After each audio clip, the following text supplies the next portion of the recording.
Hey, everybody. Welcome to The Early Edge, a mentorship podcast for next generation leaders where we share insights we wish we had learned earlier in our careers. We want to equip you to learn more, grow faster, and thrive in both your work and personal life. I'm Jay. And I'm Jeff. Let's get into today's episode. Well, if there's any topics that we've covered over the first 29 or 30 episodes, I think this is one that everybody can definitely say, I'm either there or I've been there. Yeah, no question. We're going to talk about stress today. I think you sometimes call it holy crap surprises. Yeah.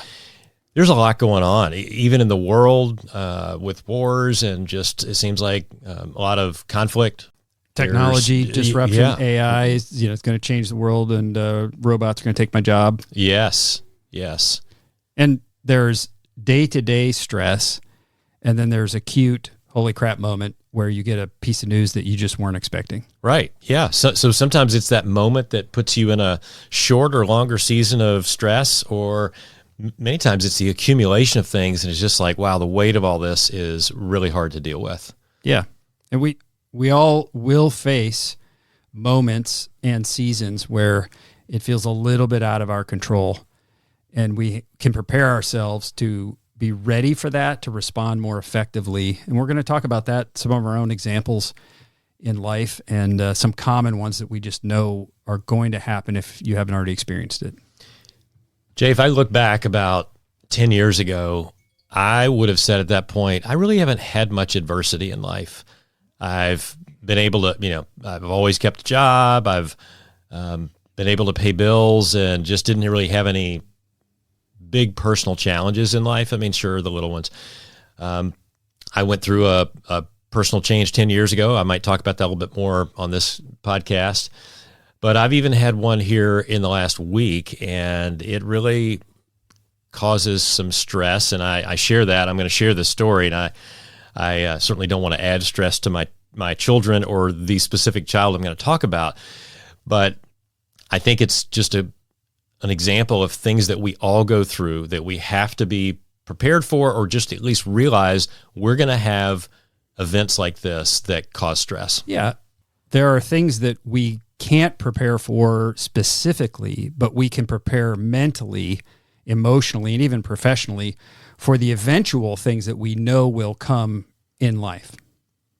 My example that is so acute to me is I running my own company, come home from work one day, open the mail, letter from the IRS saying you owe $140,000, and if you don't pay it, we're going to put a lien on your house. Yeah, that'll do it. I say that and am instantly transported back to that moment 15 years ago, and my heart was racing. I was sweating. I was freaking out. I was trying to decide who I could call. And those moments, hopefully, people aren't going to get the IRS letter, but jobs change, bosses change, companies get sold, roles get eliminated, diagnoses happen.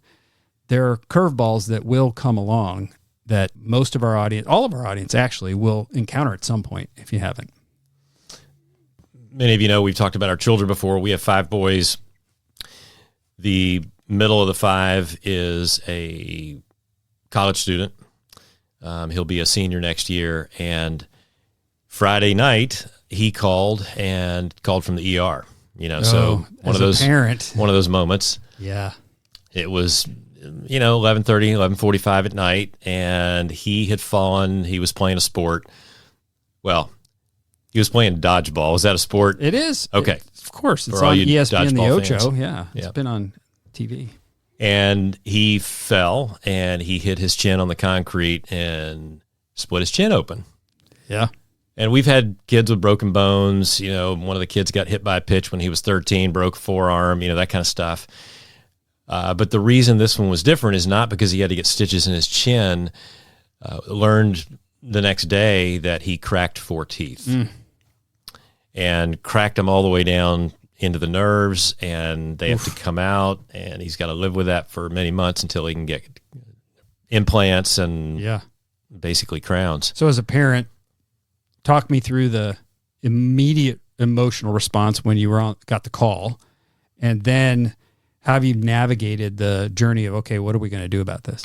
Well, part of it is the distance. I mean, he's 600 miles away. Yeah. And so it's not like I can just go over and be with him, comfort him, help him. Yep. He's kind of on his own. And fortunately, he's got some friends around him that helped him and, took care of it and in the moment. But the stress for me is more about the stress I know he feels, and that I can't control that or help him. Well, the control is a really important word for this entire podcast. Is there are things that we can control, many things we can't, but we can control our response and condition ourselves and train ourselves and be prepared for the eventuality. And maybe that should be sort of the focus of this conversation. Is we'll get to how do I get ready to handle those things in a better way? You mentioned a job change. What are some other examples that maybe our audience goes through or might go through at some point? Yeah. In the nature of our work, consulting with companies, there are certain clients that are moving toward a sale. The leadership team is in place to help the owners eventually grow and sell the company. And I was working with a client that was not the stated objective. And I was embedded with the executive team working on a long-term transformation program, and they got an unsolicited offer they could not turn down. And so my 2 or 3 year anticipated project got cut short after about a year, and they went into a transaction. So that certainly affected me, but I'm thinking of the number of employees that anticipated working for this same ownership group for their entire careers, and now we're getting acquired by a global multinational empire, and it's going to change my life. So that's a really common thing, and with technology disruption, roles are being changed. They may be eliminated, or they might just need to evolve. That is a very real part of professional life right now. There's no doubt that we're in a season of reading about many layoffs, whether it's due to anticipation of AI or companies that have already leveraged AI and been able to solve things through technology versus people. But I think also we're just in an economic period where costs have risen so much that companies are having to make cuts to stay economically viable. Yeah. And we're in that season. So, some people are already living it. There have been some big announcements over the past few weeks, and there's no doubt that there's going to be more in the weeks and months ahead. Yeah. So let's talk about whether it's a relationship change, a job change, a medical diagnosis. What do we do in the moment to manage our response? What are some suggestions for that? And then we'll talk about how do I prepare for the next one? What should we do? I get a call. I get a letter. My boss calls me in. What should I do first? I think the first thing is just take a deep breath and pause. Yeah. Don't be too quick to react to the news. Sometimes the news is about us. Sometimes it's the news about others. But take a deep breath. Because the reality is speed is not necessary in almost all of those circumstances. That's right. You have a moment or two to stop and think. And physiologically, when we get put into acute stress with a surprise, take a letter from the IRS, you are not thinking clearly. Right. Your brain is converting from peace to fight or flight or freeze.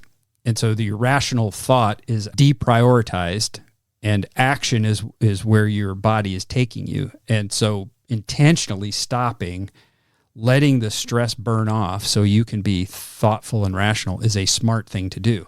So the breathe, pause, you're not going to solve it immediately is a very smart response. Yeah, and that gives you individually time to really process what's going on. Yeah.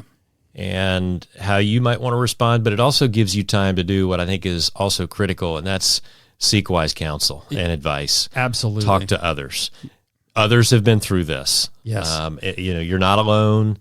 And one of the best things you can do is get different people's perspectives. And from personal experience, acting out of stress and then trying to handle it myself has been some of the stupidest things I've done. The decisions I made or the off-the-cuff actions I've taken when doing it in stress, not thinking, and certainly not bringing others into the process it leads to a lot of bad choices. Yeah, I'll tell one quick story here, kind of related to the pause and process and seek wise counsel. So I mentioned a few minutes ago that about 10 years ago, I went through a pretty challenging thing in life, a bit of adversity for me, and it ended up in a divorce after 18 years. And it's not something I've really talked about, but it's the only time in my life, and this isn't the big emotional part of that part of the story, but the part of the story I want to share is I was working for a fairly large Cincinnati-based company, and we had 3 young boys, and we were going to have shared custody, week on, week off, week on, week off. We went through this process together, my ex-wife and I, and kept lawyers out of it because we wanted to be amiable to each other. Yep. And when I shared with my employer at the time that every other week I was going to have to leave at 3, this is pre-COVID, I was going to have to leave at 2:45 to pick my children up from school, and I would work from home for the last couple hours. That was not acceptable. And so, that was a big holy crap moment, a bit, already sure. after a holy crap moment. Yeah. But it was kind of like, well, okay then, because my kids come first. Yeah. Well, so that's a great tip. It's a great thing for preparation is know what matters most.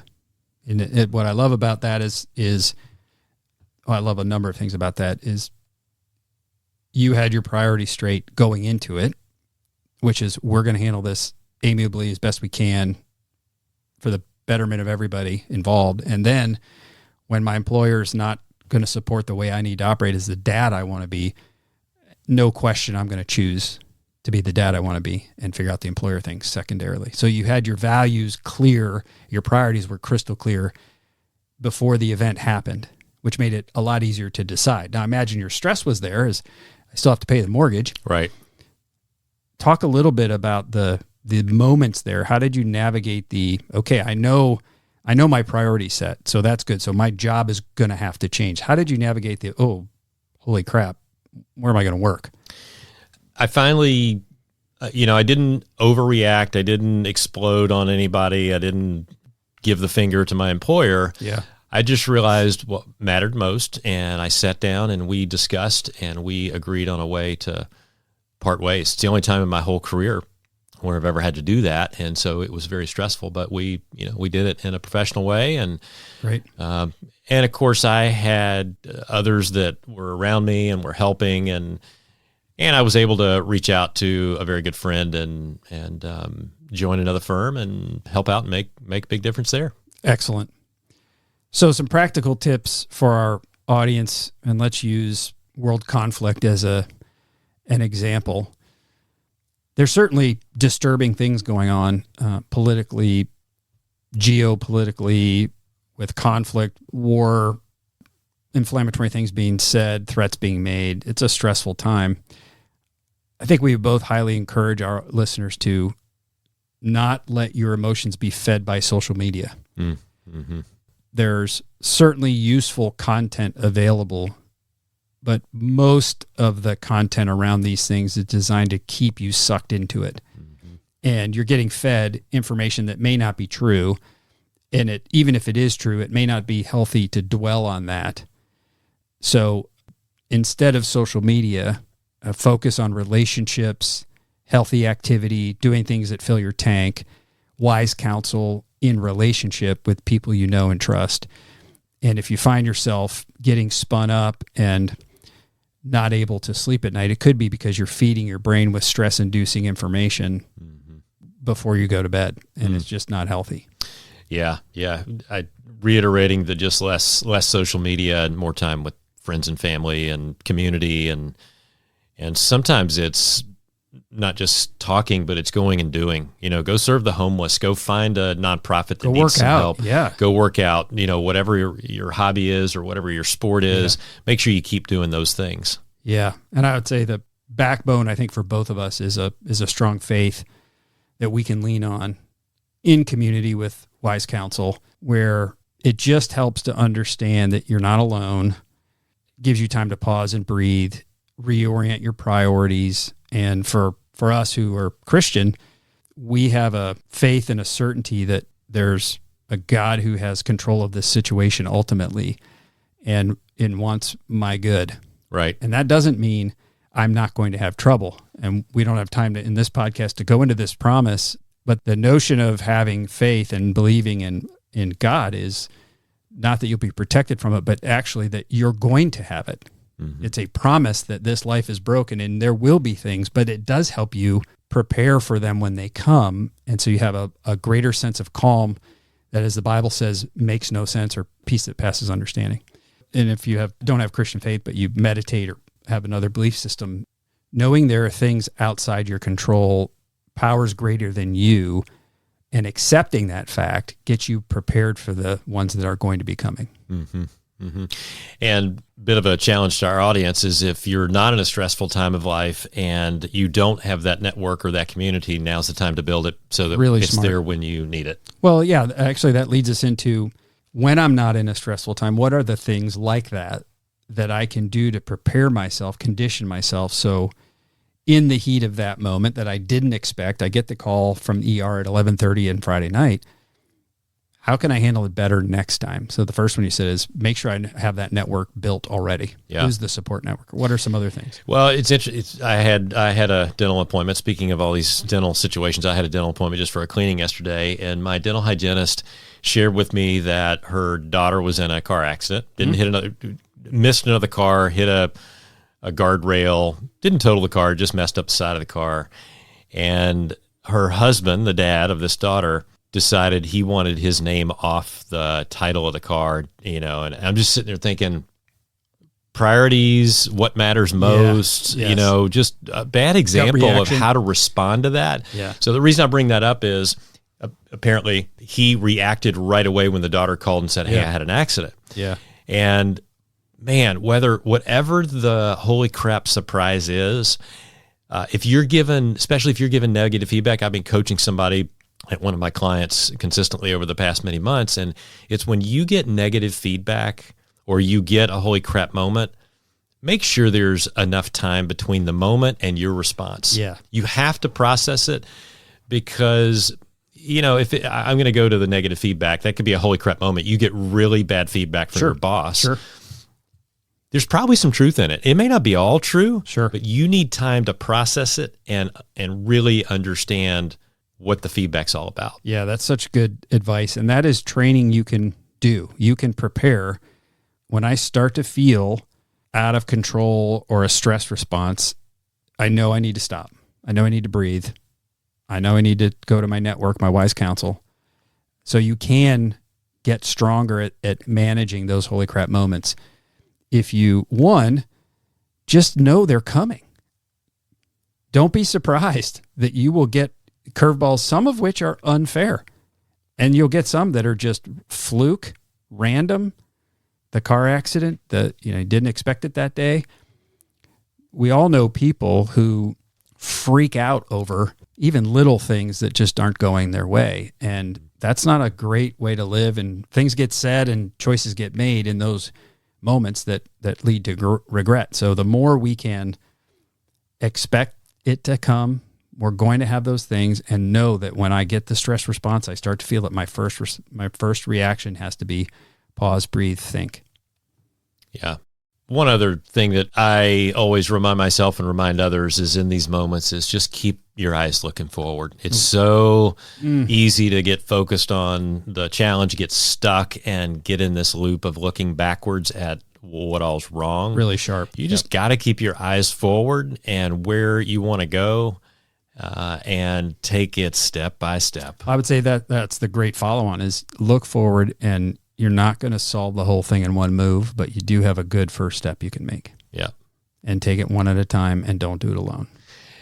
It's maybe a minute on known unknown. Yeah, I think that's great. So when we think about this, whether it's a holy crap surprise, or especially if there's some stressful things that have accumulated and it's just a stressful season, maybe a stressful week, a stressful month, a couple months, try and separate the known versus the unknown. The known would be, oh my gosh, somebody in my family just got a diagnosis that's whatever, or I just got laid off. Yeah. The unknown is World events. I mean, we can't predict what's going to happen. We can't control it. The other one is AI. Yeah, sure, we get to use it, and sure, it's impacting us in some ways positive, maybe some ways negative. We read all these stories about where it's going, but it's unknown. I mean, we can't control it. Yep. So separate those and make sure you're not overstressing about the unknown, uncontrollable. Yeah, I think that's great. And there are things that you can do to set yourself up to be more successful. And this is for the professional context. If your employer goes through a sale, they get acquired, the more valuable you are to the business, the more likelihood that your job will be disrupted less. Or regarding technology and AI, it's going to affect business in many ways. We don't know exactly. So what's known is it's coming. There's change already taking place.